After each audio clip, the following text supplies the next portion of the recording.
to Trust Your Glitter podcast.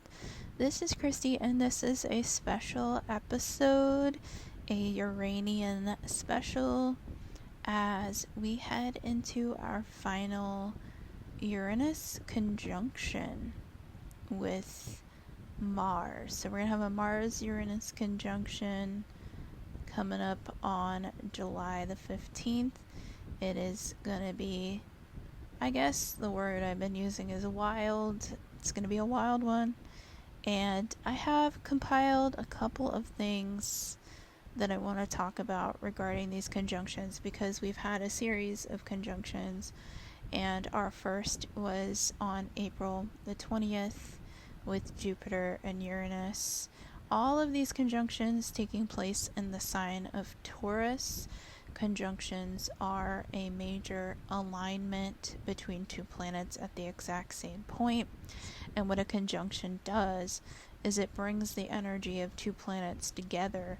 So it's like we're getting a hyper energy of that energy. It really has a very specific point. And when a planet like Uranus has anything conjunct this planet, it's usually a very rocking, chaotic, unexpected energy. So throughout this whole series of conjunction, I just kept saying, or will keep saying, to expect the unexpected. So that includes in my life, everybody's lives, that just unexpected changes and turn of events shift for us. We can't really plan for these things. And yes, we've seen this, and we've seen a conjunction in this sign before between what we're going to see on Monday, which is Mars and Uranus. It's just that we have this at 26 degrees of Taurus, which aligns with the fixed star Algol on the exact point. Algol represented by Medusa, kind of this very feared goddess, snake-headed goddess who represents, that deep fear. And she also represents this goddess who was shunned in many ways and became more powerful in her death cycle than ever. So I want to talk about this, but first I want to just kind of start from the beginning. I do have the chart here, which this conjunction takes place July 15th, 10:05 a.m. Eastern Standard Time. And just looking at this chart, it is, I wanted to see, we're going to expect the unexpected. So what does that really entail on maybe a wider lens? Where does the unexpected take place? And this conjunction aligns in the 9th house of this chart. So with this, and I'm using whole signs, with this chart, this is expecting the unexpected, but receiving great knowledge from this, receiving great information and data about this. And Pallas Athena has gone direct. She was in her retrograde phase starting in April. She is in Scorpio, and she started her retrograde journey at 8 degrees of Sagittarius. She is currently at 19 degrees of Scorpio. And the story of Medusa and Pallas Athena go back, because in the mythos of Pallas Athena and Medusa, Pallas Athena representing the symbol of, wisdom, planning, warfare. This is very much related to having all of your angles in a row. And Medusa, or Algol, is kind of looking at things from these big world events, big world changes. These are headline making events. And so as I fall in through the headlines, so let's just start, or at least kind of the themes. So overall, these themes of these conjunctions are, immigration in the United States, weather events from around the world, protesting around the world, and that includes, everything going on in Palestine, between Israel and Palestine, and ceasefire agreements and recognition throughout the United Nations of genocide, but we've also had ongoing protests, such as, within French colonies, Kenya, Haiti, Sudan, which has continued, and this is a theme that's continued for many, many, many, many decades. Congo, also there were Mexican elections where assassinations took place, and this is just small headlines. Not small headlines, but obviously I'm not getting everything. So I just want to also put that out there as well.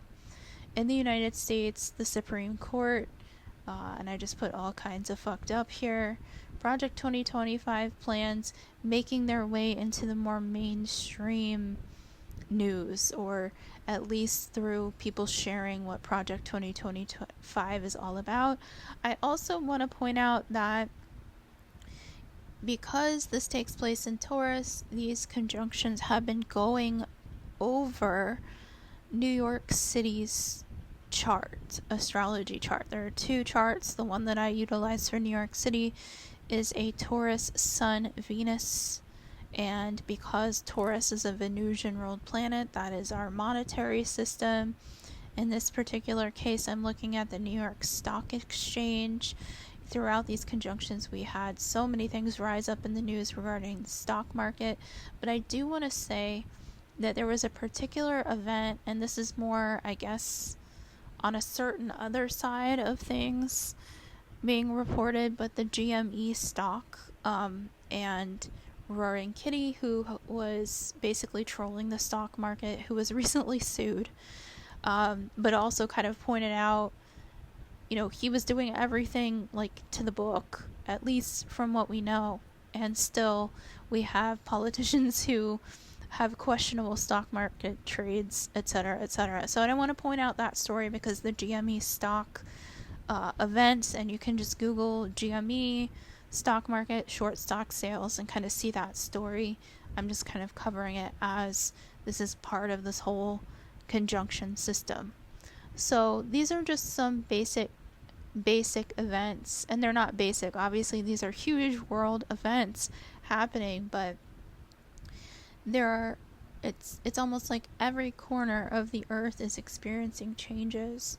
And even we start out with April 20th, Jupiter conjunct Uranus, continued strikes in Rafah, Gaza Strip.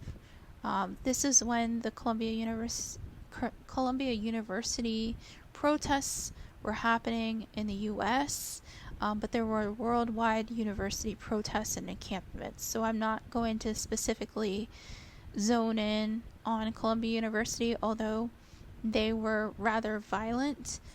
There were violent protests pretty much all around the world at universities in Europe, and throughout the globe. Also, there were congressional votes. This is that TikTok ban bill that also it wasn't just the TikTok ban bill, it was like the TikTok, I called it TikTok in the kitchen sink because this also had funds going over to Ukraine, and it was wild how much is actually stacked into that bill. It's just that the TikTok portion of it, obviously made social media kind of get into a more of a viral mode on that. So I just want to point that out because it was a hell of a lot of money being sent while people in this United States are starving, and loaded with debt. So I just want to say that happened as well.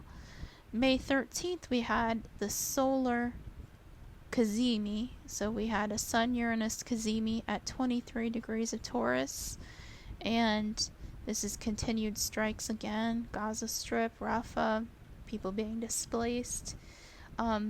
There were multiple graduation ceremony walkouts around the United States, but I want to also point out that around this time, the United Nations was voting on Palestine and recognizing Palestine as a state. This is when the ongoing Sudanese genocide experienced a hospital bombing, and it was terrible, horrific bombing. There was a ton of flooding around the world. wildfires in Canada and the Michael Cohen testimony for the Donald Trump trial. So Donald Trump is a key player in these conjunctions, and I have a special on my YouTube, Rumble, and TikTok where I go into Donald Trump's astrology chart and how that plays into this whole scenario as well. So you can check that out. Kristy Belich on YouTube, Rumble, and TikTok. Okay, so May 18th was Venus-Uranus at 23 degrees. This is a conjunction. Venus is happy in the sign of Taurus, really loves Taurus, is home. This is her home sign. This is that beautiful goddess energy. And so I wrote, there's continued attacks on Al-Shifa Hospital. But the one thing I do want to say is now Ireland has been a key player in this whole scenario, and this is when the Irish Parliament was really calling out for a ceasefire. However, they've had members of Parliament in Ireland continue to make headlines, and there are amazing videos of members of the Irish Parliament calling for a ceasefire in Palestine. So I just want to also point that out. It's not just this conjunction on May 18th. This is all a continuing cycle. Haiti reaches a crisis point, and United States officials are asked to leave the country. There are multiple countries where the United States had been asked to leave. And then an ongoing migrant crisis. This is in the United States, in New York City, an order for right to shelter. So that was brought up in the news as well. And then on May 25th, I want to point this out because I feel like the April 20th conjunction between Jupiter and Uranus was one of the biggest alignments of the year. So I know that this Mars-Uranus conjunction is very active, but I do think that the Jupiter-Uranus conjunction was like the doorway. There's lots of doorway things that happen. We have eclipses, and just this Jupiter-Uranus conjunction expanded the conversation, and so Jupiter's transit is very important. So on the 25th of May, Jupiter entered the sign of Gemini. Now, I also have a Jupiter in Gemini special. You can also find that on my YouTube and my TikTok and my Rumble. So Kristy Belich, and I talk about Jupiter in Gemini. But I also want to talk about the fact that Jupiter entering the air sign of Gemini kind of made the conversation move at a more rapid speed. And this is important because as we entered that day, the headlines were popping. Everything. I mean, we had UCLA in the United States was raided. Harvard graduation had very pivotal key walkouts, but Humboldt University was raided, and that was in Germany. There was a major landslide in Papua New Guinea. One of the things that I don't think, and then also the United Nations count for those displaced in Gaza was reached up to probably even more, 900,000 people, which, I think those numbers are way higher than that. And this is a part of the news that I saw this on X, and I thought this was real fucked up. But New Caledonia, which was is a French colony, the president of France went and visited this colony and stated that he would delay voting rights to the indigenous Kanak people. If I said that incorrectly, I do apologize. Who expressed this would silence their voices. I thought that was a real fucked up story, and I just wanted to put that out there because as I record this, there was a major shift in the French government last week.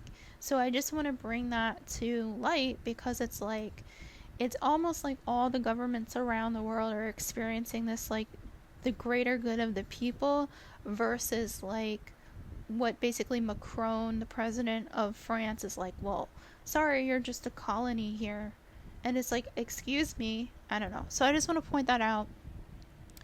as Jupiter's in Gemini, because one of the predictions I made of Jupiter in Gemini is like there's this news that comes to the surface, and one of the things that I really want to say with Jupiter in Gemini, Biden in the debates, how Jupiter in Gemini is that? Like his mind, his Mercury energy, which is the ruling planet of Gemini, legit failed him.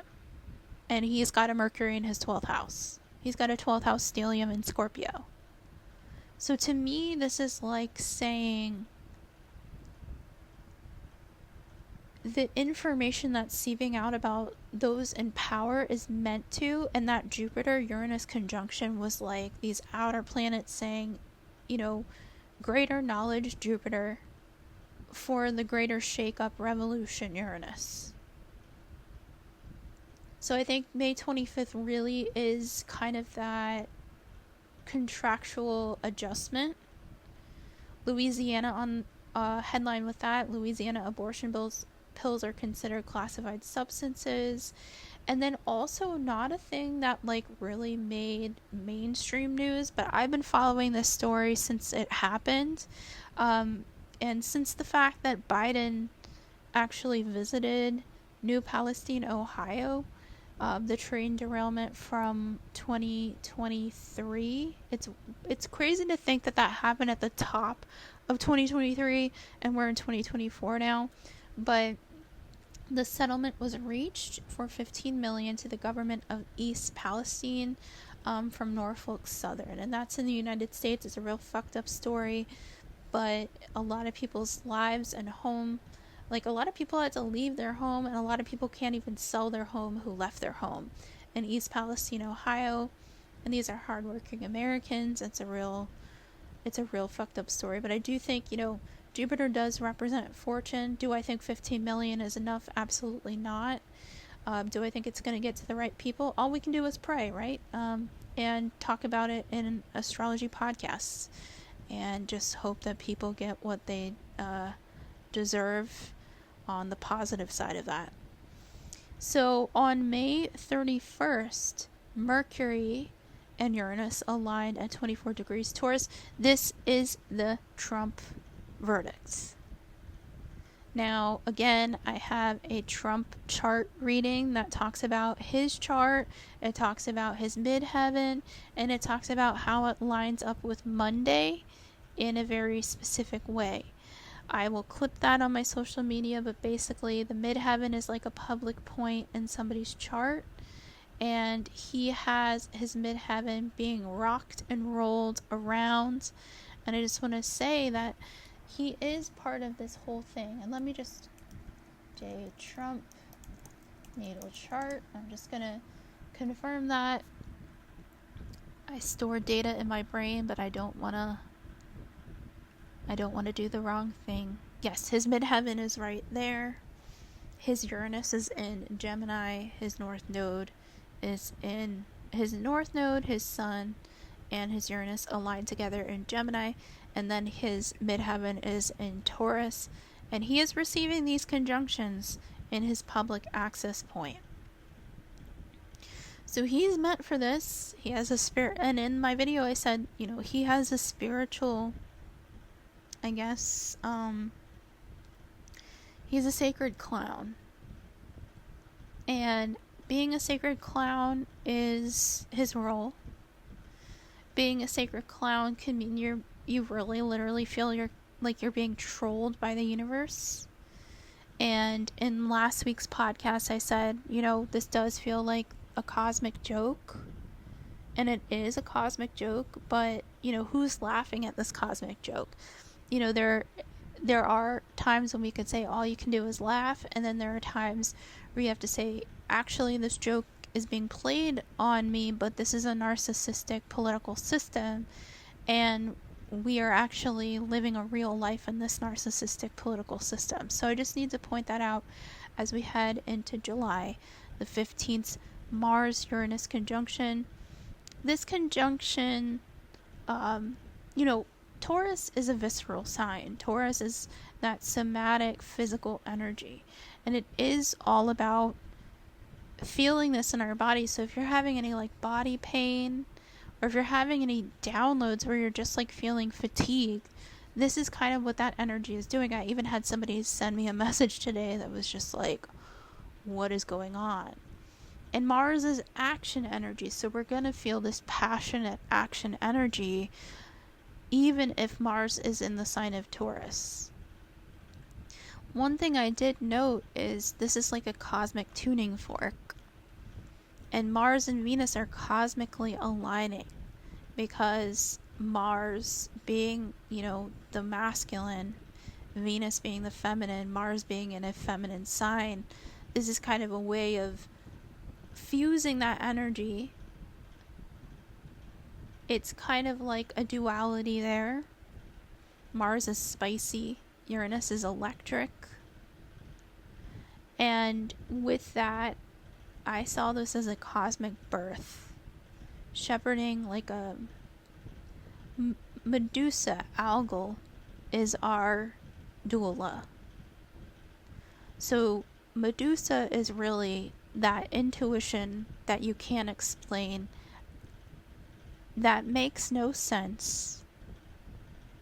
And I say this through her mythos. I'm not saying this through what Algol does, which is like chaotic interruptions. But when labor occurs, it is kind of a chaotic interruption because you can't, unless you're medically induced, and even if you're medically induced in labor, it doesn't guarantee a time. This is going to be, 3 o'clock in the morning on Saturday, It's really, the baby comes out when it's time. And that's what this is.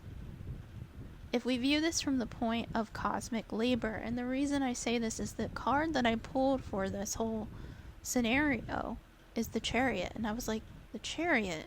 Why the Chariot? Well, the moon is in Scorpio, and the moon is in the waxing gibbous phase. We're heading towards this big Capricorn full moon, which happens the week after. But the moon is our wisdom point here. So when all hope is lost, all grounding is lost in a sign that is an earth sign that's supposed to be a grounding sign, we look towards this moon in Scorpio. Now, the moon of this chart in whole houses is in the 3rd house. The moon is quincunx, and quincunx is like somewhat friction. It's not the easiest energy. It's kind of like a bypass. It's kind of like getting to something by having to go around an obstacle or having to face the friction of an obstacle. And the midheaven of this chart is conjunct Jupiter in Gemini. So even though the publicity factor is this conjunction of Mars and Uranus, the publicity point is in Gemini with Jupiter. So it's important to also say, like, Jupiter was like, I have a say here too. I was the first one to be here this year. I was the one to start this whole conjunction off. And I gotta sit here at this midpoint. And think of it as like fishing. You have tackle, you have your line out, and you cast your line out, and you're sitting there and the wind's blowing, and you don't know if there's fish in the water. And you just happen to cast your line out into the swamp, moon in Scorpio. And you're like, well, I can't see what's out there. It's murky ass water. It's muddy. It's Mercury. It's murky. A hurricane just came through here, stirred all this up. And you just kind of look and you say, I gotta make a decision here based on what I can't see right now.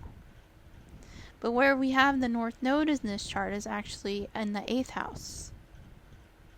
Where the chart really, really wants to take us with this conjunction around the world is the North Node in a place of rebirth. In a place where you face the shadows, but yet the North Node is in Aries, saying actually there is a candle here, there is a torch bearing here, there is a light being shined here.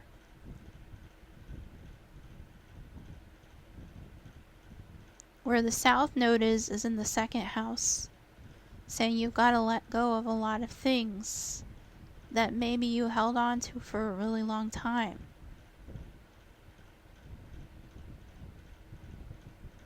And the South Node in the second house is in Libra, so this can also be breakups for people. Depends on what, I mean, it is a breakup energy, but all these conjunctions have been, and by the way, so have the eclipses.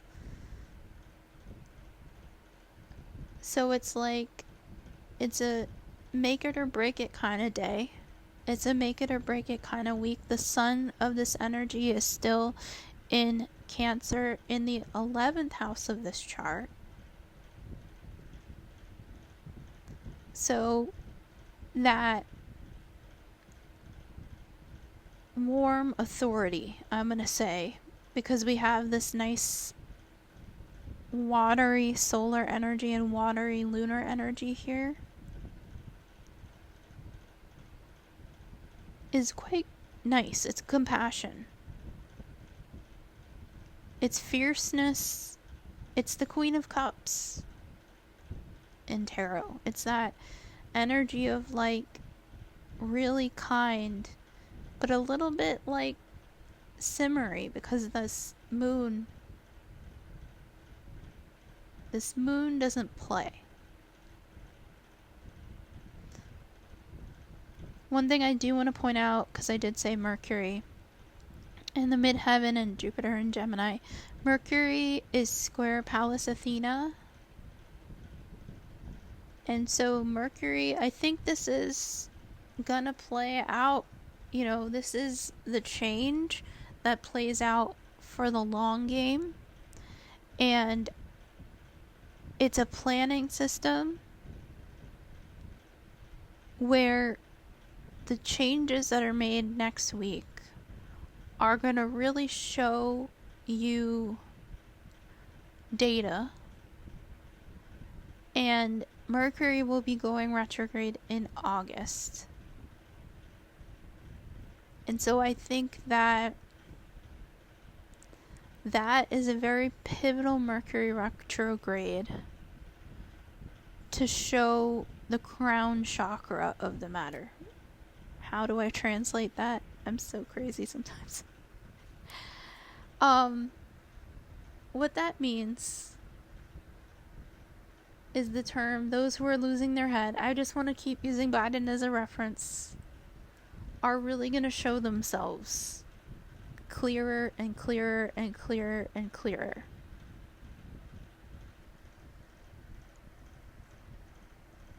I'm leaving that there because you have to rely on your intuition through this process. Your intellect, your ego, that is not going to serve you through this conjunction. It's really saying there is a double blind spot here. Oh, it's so funny. The universe is so funny. But this conjunction shifts everything.